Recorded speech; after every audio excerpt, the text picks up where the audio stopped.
Go do the clap. Nice. Yeah. So, welcome to another Coding and Philosophy podcast.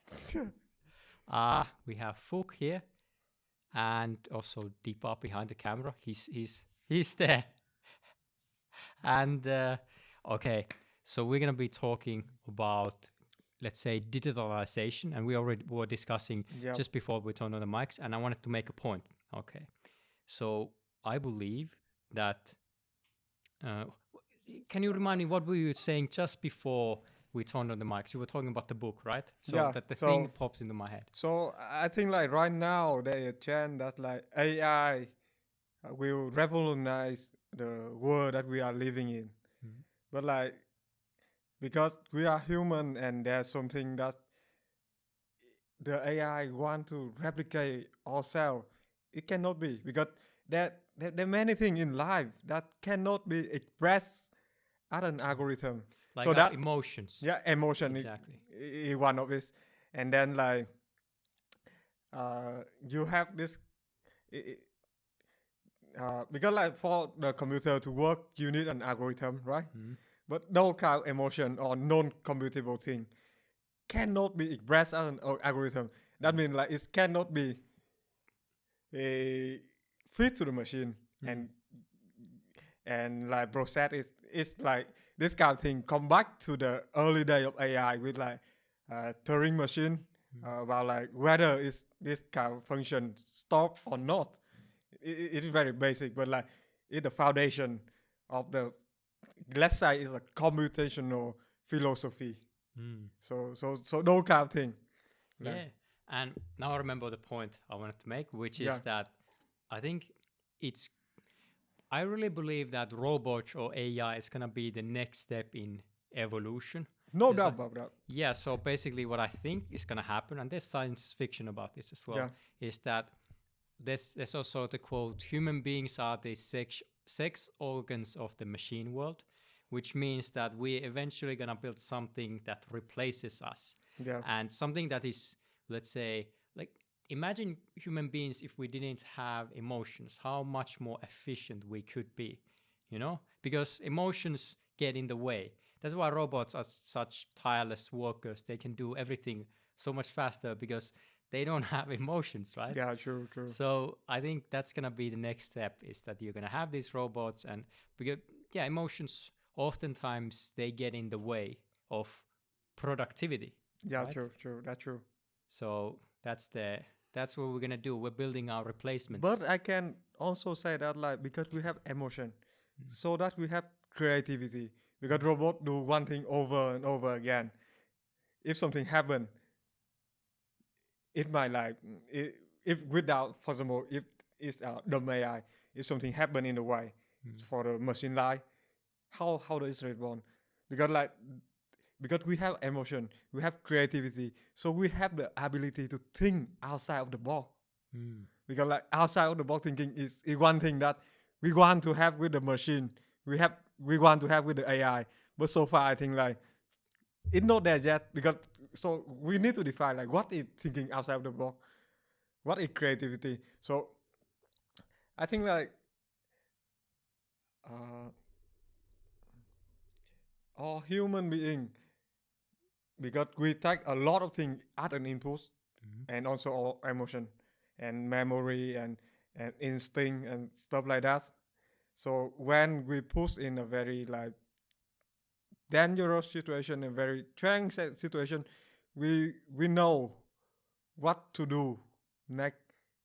You mean a dangerous situation? Yeah, in a, let's say it's not a familiar situation, Into because the we have unknown. we have the instinct, and I think that's that like what OpenAI and other AI company want to make this kind of like artificial general intelligence. But like I remember someone said that like in the next iteration of OpenAI, ChatGPT, they will not do like right now from the ChatGPT first version to the version 4. What they do like each version have bigger data sets, but on the next iteration, that's not gonna be the case.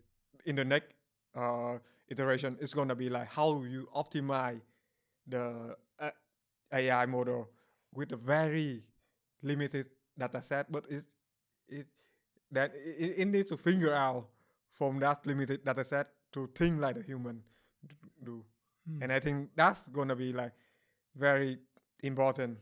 It's much more important than just like build a bigger data sets. I want to go back to your point about creativity or Yep. like what it is made out of. I think, well, this is might be a cynical or robotic view, Yeah. but I think humans are in a way repurposing machines so that our creativity is based on things that we have seen and we Yeah. have experienced.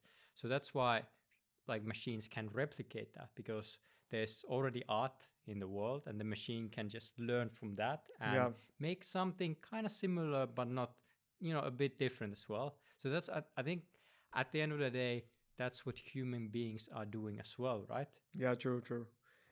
But again, let pull back into this art. Mm-hmm. For example, like just few days ago, I read this article about like Picasso, Mm-hmm. the first art, the first painting he this when he's what like 18, 19 or 16.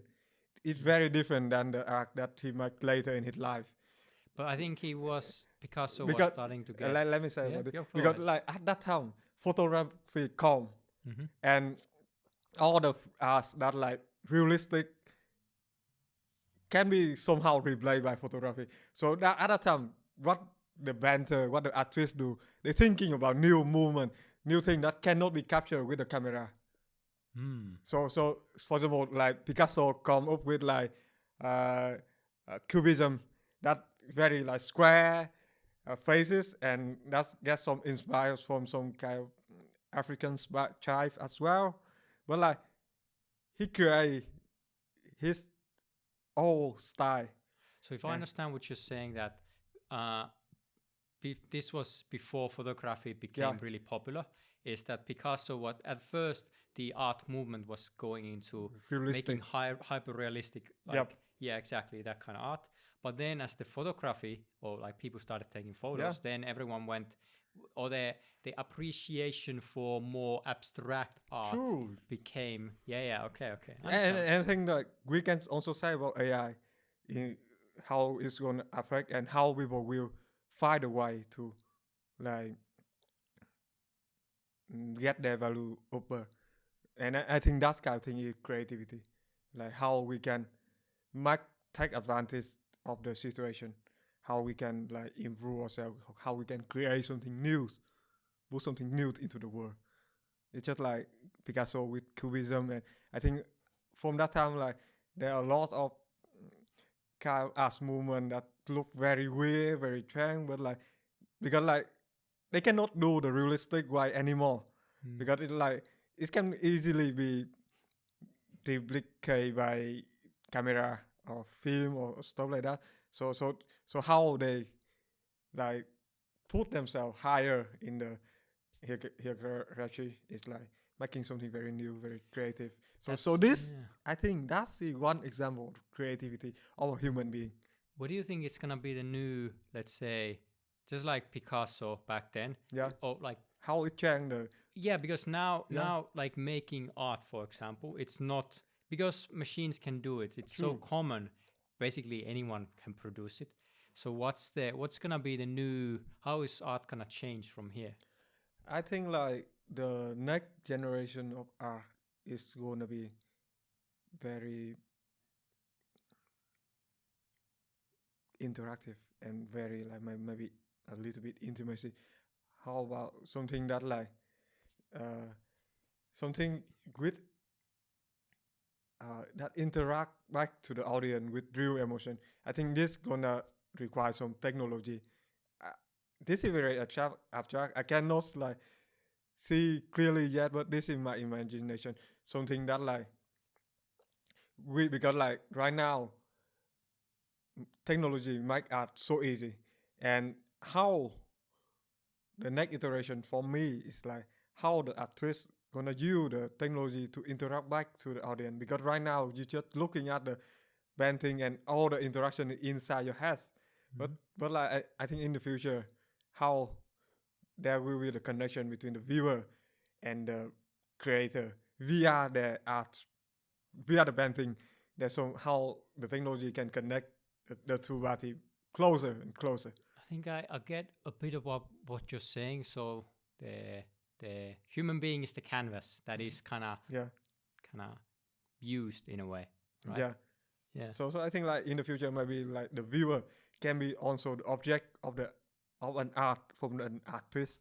Mm. So that's just what I'm thinking, and I think it might be a little bit like too futuristic, but I think I think the thing which is gonna be fascinating to see is how, like already with AI, yeah, um, right now, if AI uses like basically yeah, references of AI produced art, it kind of starts to skew the art, and it goes, everything goes wrong. yeah. Basically, if the if you feed as an input to the AI an AI produced So like gap data, it in, gap it out. yeah, so that it doesn't work for some reason, or like there's problems with that. Yeah, And I wonder if that's gonna be fixed one day, because it seems to be like from I mean, mathematical point of view, it's an infinite loop and it's not gonna produce anything new,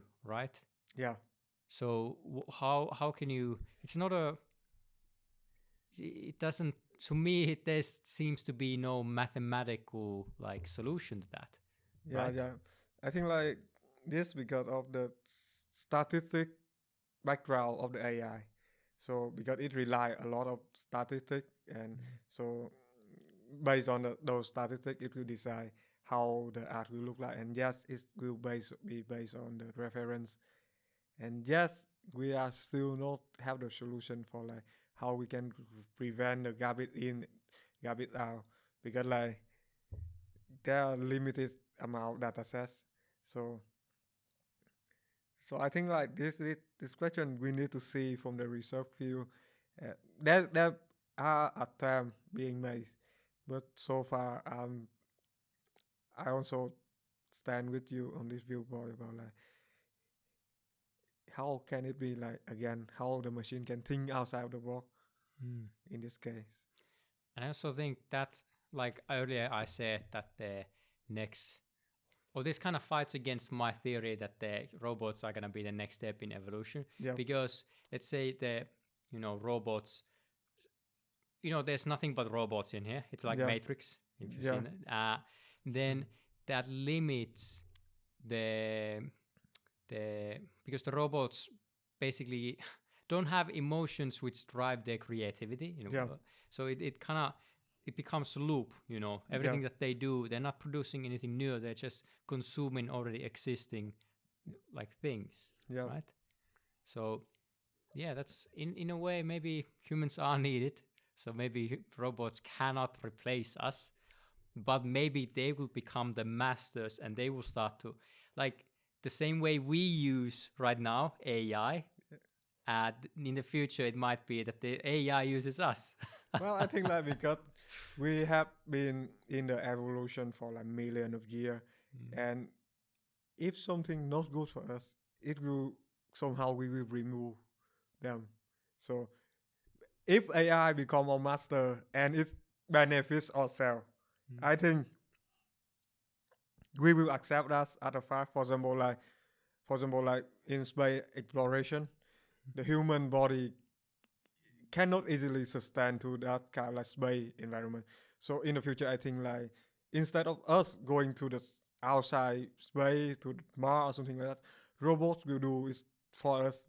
Mm. And here we just sitting here in the earth and maybe like listen to what they have observed and well it's not a good example like master and let's not say slave, but like I don't think it's a master's like because like we still have the ability to remove the robots.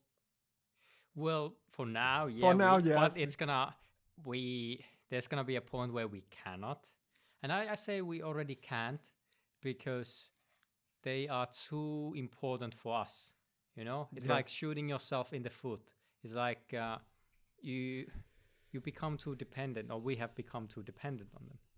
Right? Yeah, I think like one example is like our smartphone. Mm.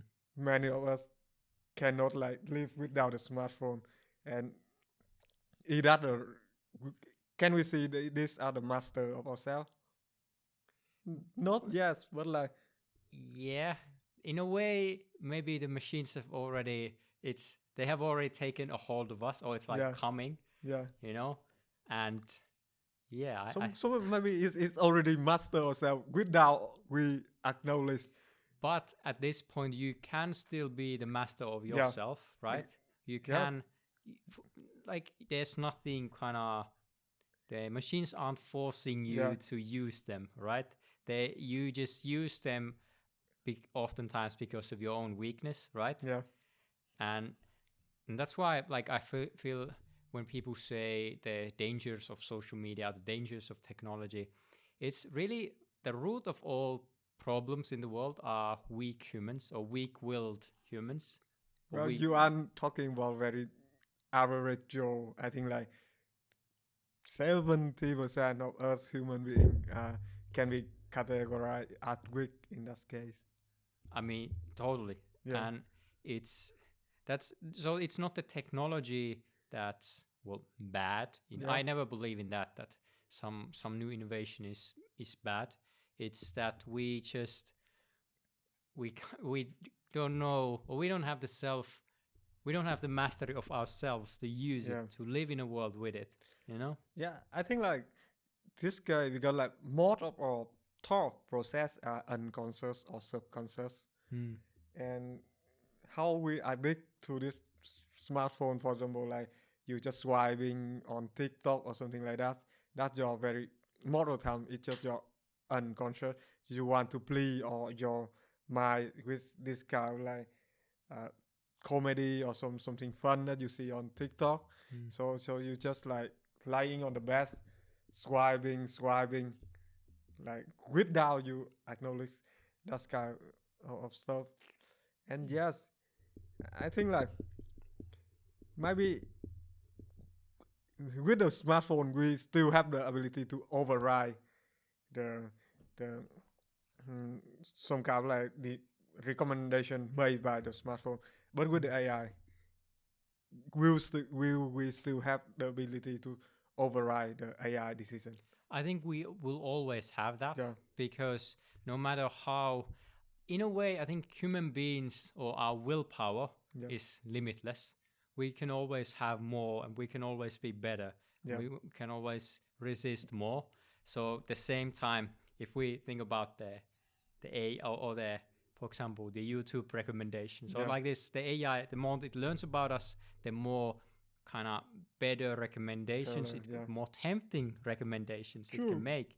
But we always can, it's we always have it doesn't matter how tempting of a recommendation is made, it's still a recommendation. You Yeah. still have free choice to say, no, I'm gonna read a book instead of watching this, I don't know, Britney Spears video. This is how old I am. I don't know new things. But yeah. Yeah. True. Like with a smartphone, at least we still have the power to maybe like turn off the screen and go outside for a walk. Mm. And many of us do that. So yes, but like for example, like I think the next wave of AI is gonna uh, also like based on recommendation. For example, you Meta and other company in making this kind of smart glasses that have camera and microphone. So it's just like you observe the world through audio and video stream, and from that it learn about your behavior, your routine, your habits, your health record or something like that that you fit into the classes or the AI. So for example, then when you want to do something like ask the AI like what should I eat today? It will based on for example like what you have in the morning, in the lunch, and for assume that you are making dinner. So it will suggest like, hey, um, you have this for lunch and breakfast. So let's try this new recipe, Mm. and and is and we and I already like check your health record, and this recipe is good for your health too. So it will show you that kind of recipe, and then again you can either follow it or like, so it's too difficult, I will not make it today. Maybe keep it for tomorrow, but you still have Mm. the override power to override the recommendation. Yeah, but okay, what's the definition of insanity? Doing the same thing over Over and and over over again, again. expecting different results. Yeah, So if you basically let the AI to do this for you and yeah, basically live your life, you're gonna be, I would say, miserable, because you have to kind of approach the unknown. You have to deal with new things. You have to have something new, right? yeah, And the AI can only learn about you, what you are right now, yeah. but it doesn't know what you are tomorrow or next year. I think that where the power of override of human being, the willpower come in. Mm. Like say, you can always say that I tried this many times. I want to try something new. So maybe you just turn off the glass and go to the, let's say, the Indian restaurant that you have not tried yet. So maybe that's, but like maybe like the AI can also plug in some advertisement like, hey, you haven't tried this, try this. Mm. So again, it's in a way making a recommendation for you. I think like the AI, the next step of AI is like it's gonna be very powerful recommendation making machine. Mm. And yes, again like, but you still have the power to replay it. And I'm not sure about the next form of AI, but yes, Mm.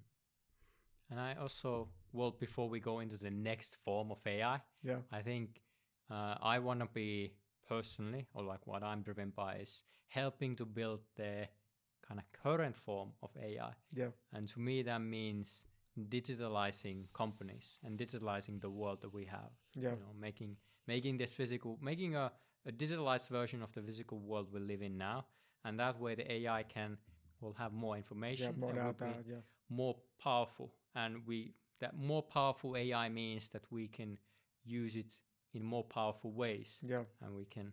So, and that's something that I'm really passionate about, and that's what kind of I'm super excited about it. I know a lot of people are really scared of this dawn of AI, but I think I would equate it to this. In the every new technology, every new innovation is somehow, it's always scary, right? yes. When the atomic bomb was invented, people said, "Oh, this is the end of the world." It keeping us pee for like how many years? Exactly. So that's the thing about that. The atomic bomb Because was, everyone's so scared to yeah, yeah. trigger the So atomic bomb. the atomic bomb was invented, Yeah, and then people were really scared. Or it created the problem of, yeah, okay, we are scared that the world is gonna end.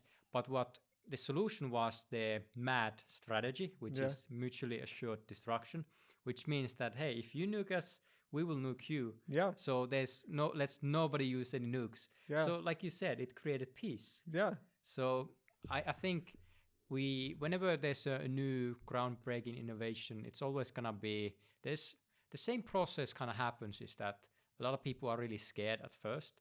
The smart ones are the ones who, okay, I would say, try to figure out how this can be utilized, right? yeah, And then, it takes a while till like it becomes even more powerful, and or like not powerful, but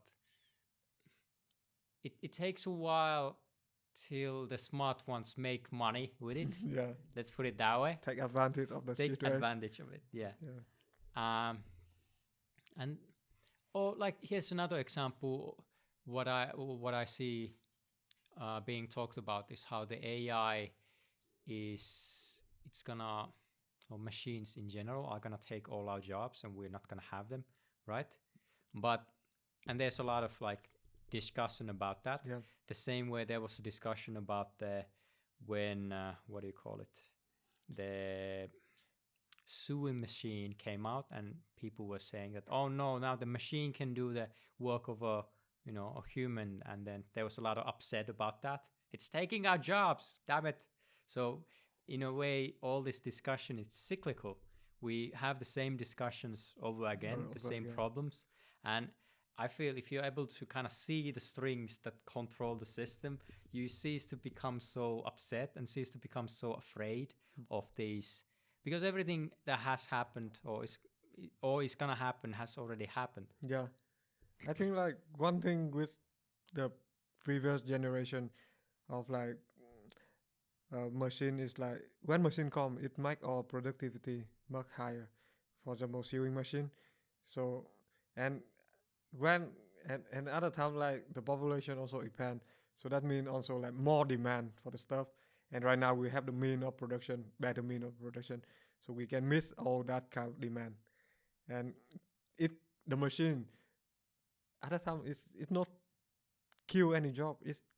It kills our job, of course, but like it create a new way of job.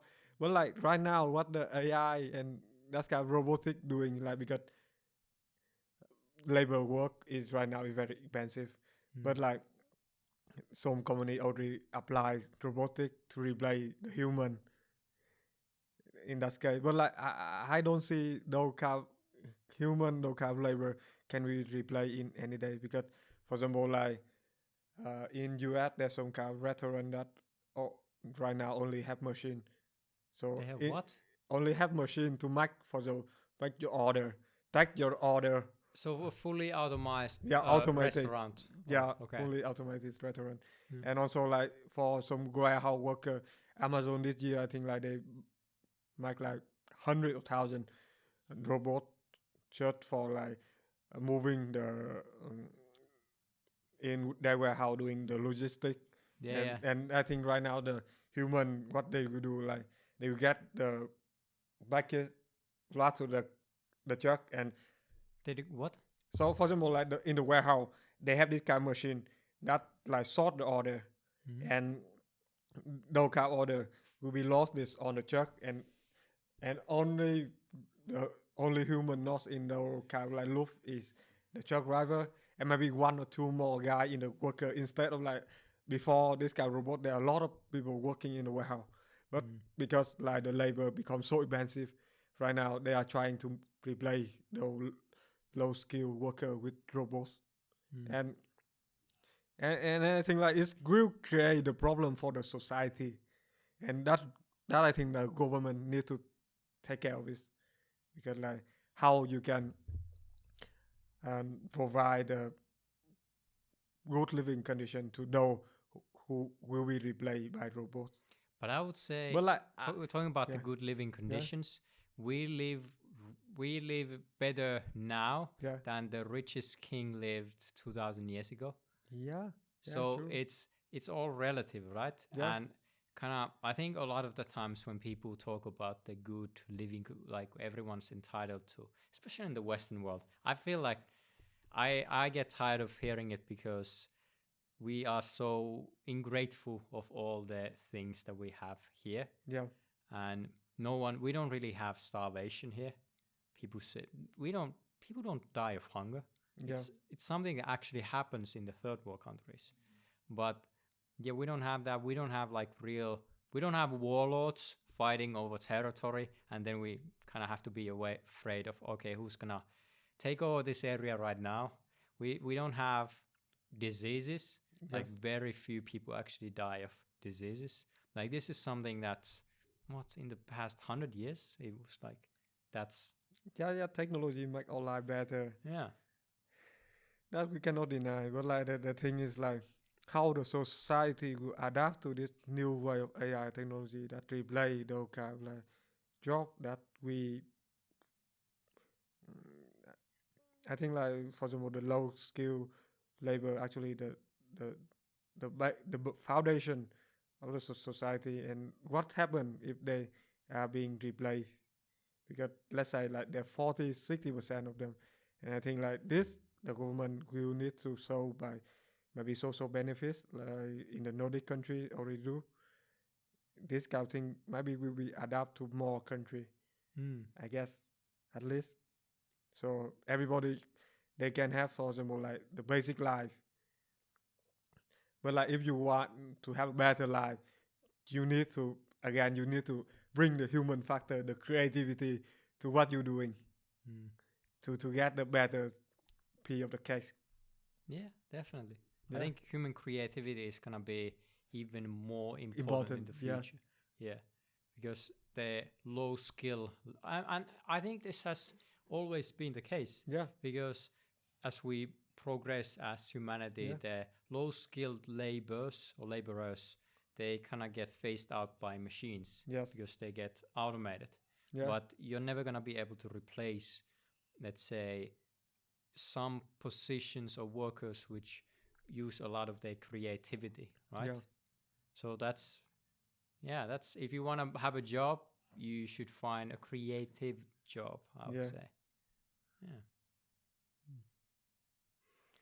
Okay, so we've discussed about the digitalization. Yes. But well, it's 36 minutes we have been recording. Yes. It feels like 5 minutes actually. But I think we can end the episode. Yeah. So thank you so much, Phuoc and Dipa behind the camera, for keeping us safe from all dangers. We will see you next time. Goodbye. Goodbye.